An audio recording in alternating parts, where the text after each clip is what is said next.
স্কটল্যান্ডের বিপক্ষে জোড়া গোল করে ব্রাজিলকে নকআউটে তোলার পুরস্কার হাতে নাতে পেলেন ভিনিসিয়াস জুনিয়র। ফিফার অফিসিয়াল পাওয়ার র্যাঙ্কিংয়ে 1 লাফে 4 নম্বরে উঠে এসেছেন এই সেলেসাও তারকা।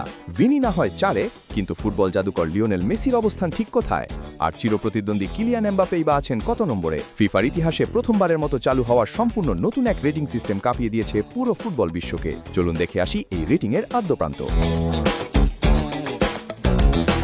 ফিফা বিশ্বকাপে এবারই প্রথম চালু করা হয়েছে এই অত্যাধুনিক পারফরম্যান্স র্যাঙ্কিং, যেখানে কোনো মানুষের পক্ষপাতিত্ব নেই, বরং খেলোয়াড়দের প্রতিটি ম্যাচের অবজেক্টিভ ডেটা ও নিখুঁত পরিসংখ্যান বিশ্লেষণ করে কম্পিউটার স্বয়ংক্রিয়ভাবে এই রেটিং আপডেট করে।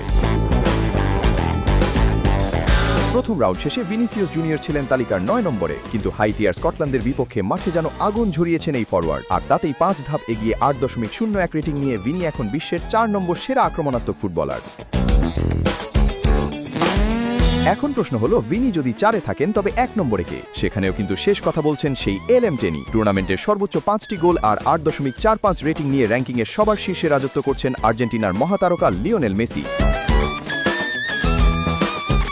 মেসির ঠিক পরেই 8.42 রেটিং নিয়ে দ্বিতীয় স্থানে চমক দেখাচ্ছেন জার্মানির দেনিস উন্দাভ, আর 8.18 রেটিং নিয়ে তৃতীয় জায়গাটি দখল করে রেখেছেন ফ্রান্সের কিলিয়ান এমবাপ্পে। ব্রাজিলের হয়ে 3 গোল করা ম্যাথিউস কুনিয়া অবশ্য আছেন তালিকার 12 নম্বরে।